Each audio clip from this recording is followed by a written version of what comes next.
Assalamualaikum warahmatullahi wabarakatuh. Nama saya Ali Mujadid, Stambuk A42120188. Di video kali ini saya akan menjelaskan tentang makalah saya atau menjelaskan tentang pembelajaran keanekaragaman makhluk hidup dan persebarannya. Jadi yang pertama adalah biosfer. Jadi biosfer adalah bagian luar dari planet bumi yang mencakup udara, daratan, dan air yang memungkinkan kehidupan dan proses biotik berlangsung. Atau dalam arti luas, menurut geofisiologi, biosfer adalah sistem ekologis global yang menyatukan seluruh makhluk hidup dan hubungan antara mereka, termasuk interaksi dengan unsur litosfer, yaitu batuan, hidrogen, air, dan atmosfer udara bumi. Jadi menurut penelitian, bumi adalah satu-satunya tempat yang diketahui mendukung kehidupan. Hidup berarti mampu mengadakan metabolisme termasuk respirasi atau berinteraksi terhadap rangsangan luar dengan tujuan mempertahankan diri dan mengadakan reproduksi. Sel memenuhi syarat itu, maka sel itu dianggap sebagai suatu kehidupan yang terkecil. Kemudian adalah benda antara makhluk hidup dan benda mati. Perbedaan. Jadi beda antara makhluk hidup dan benda mati dilihat dari sisi yang pertama adalah bentuk dan ukuran, kedua komposisi kimia, 3 organisme, 4 metabolisme, 5 intabilitasi, 6 reproduksi, 7 tumbuh dan mempunyai daur hidup. Lanjut reproduksi atau perkembangan biakan sel yang meliputi 1 mitosis atau pembelahan sel mel terhadap suatu fase tertentu, dan kedua amitosis atau proses pembelahan sel tanpa mel terhadap atau fase tertentu. Berbagai tingkat hayati. Yang pertama adalah keanekaragaman gen, menyebabkan variasi antara individu yang masih berada dalam spesies yang sama. Contoh kelapa gading, kopior, hidrit, dan hijau. Yang kedua, keanekaragaman jenis. Jadi keanekaragaman yang menyebabkan variasi antara spesies lebih mudah diamati karena perbedaannya mencolok. Contohnya variasi palma antara lain kelapa, siwalan, aren, pinang, sawit, dan kurma. Yang ketiga adalah keanekaragaman ekosistem. Dari spesies variasi yang ada pada setiap jenis akan mempunyai tempat hidup yang berbeda yang membentuk ekosistem yang berbeda pula. Contohnya kelapa di daerah pantai, siwalan ekosistemnya daerah kering, aren di daerah rawa atau basah. Mempelajari keanekaragaman hayati dengan cara klasifikasi. Tanpa klasifikasi akan memungkinkan terjadinya keracunan. Pengertian dalam menunjukkan suatu jenis makhluk hidup. Dalam suatu negara sering dijumpai spesies hewan dan tumbuhan yang sama memiliki nama daerah yang berbeda. Misalnya burung merpati. Itu biasa di Jawa Tengah disebut dengan doro, di Madura dere, Bali kedis dadare, Jabar atau Jawa Barat jepati. Keanekaragaman hayati di Indonesia. Jadi Indonesia memiliki lingkungan abiotik yang sangat bervariasi sehingga menuntut hewan dan tumbuhan yang hidup di dalam untuk beradaptasi dengan cara yang berbeda agar dapat bertahan hidup. Kedua, membuat Indonesia kaya akan hewan dan tumbuhan serta khas menyebabkan tanaman dan hewan tertentu yang hidup di daerah tertentu. Ketiga, contohnya cendrawasih di Papua, Malayu di Sulawesi, komodo di Pulau Komodo, bunga bangkai di Sumatera.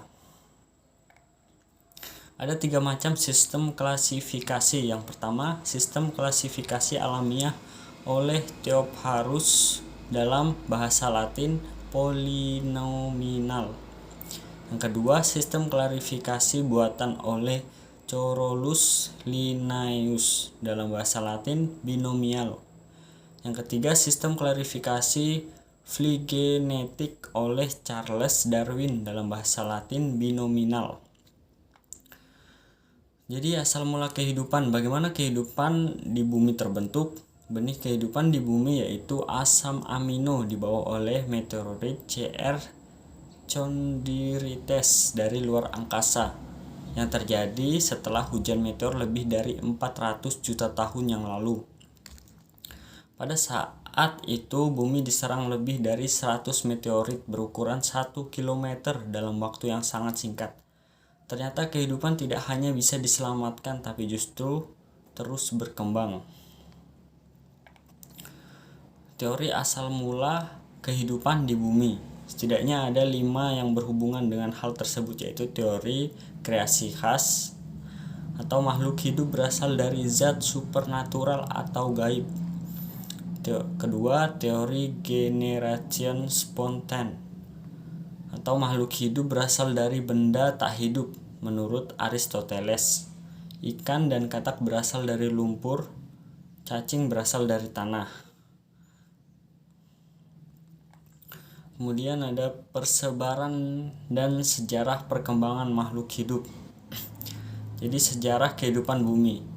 Azoikum, belum ada kehidupan bumi, masih panas. Archeikum, bumi dingin, ada daratan dan laut. Protezoikum, zaman kehidupan protozoa bersel satu. Dunia tumbuhan, definisi, subdivisi, dan contoh. Jadi dunia tumbuhan, definisi, dan contoh. Talopita, yang yaitu ganggang jamur. Bryoptica, lumut. Jadi Protensia amuba, Prameciu, Sporozoa, Brevita, dan bungkarang. Kita lanjut di persebaran makhluk hidup. Yang pertama, faktor yang menentukan adanya variabilitasi geografi makhluk hidup yang tersebar di permukaan bumi. Yang pertama yaitu faktor lingkungan, terdiri dari lingkungan abiotik, yaitu tanah, air, temperatur, dan iklim. Lingkungan biotik yaitu lingkungan makhluk hidup itu sendiri. Faktor sejarah. Bumi adalah suatu benua dan suatu samudra. Kemudian retak bergeser secara berlahan dan membentuk benua, samudra, dan lautan. Ketiga, faktor hambatan dan penyebaran. Daratan untuk makhluk penghuni laut yaitu daratan atau benua dan daratan yang menyempit seperti Amerika Tengah atau Costa Rica. Ketiga faktor tersebut disebut dalam geografik dan ada juga faktor genetik. Geografi hewan terbagi menjadi 5. Yang pertama, Afrika dan sekitarnya dihuni oleh gajah Afrika, jerapah, dan gorila. Australia dan sekitarnya dihuni oleh kanguru, koala, dan wombat. India sampai Indonesia disebut oriental, dihuni oleh harimau, gajah India, dan kerbau. Kemudian Amerika Utara dan sekitarnya disebut nearctic, dihuni oleh bison dan semacam rusa ren atau caribou. Kemudian ada Amerika Selatan disebut sebagai neotropical atau dihuni oleh tapir dan monyet howler.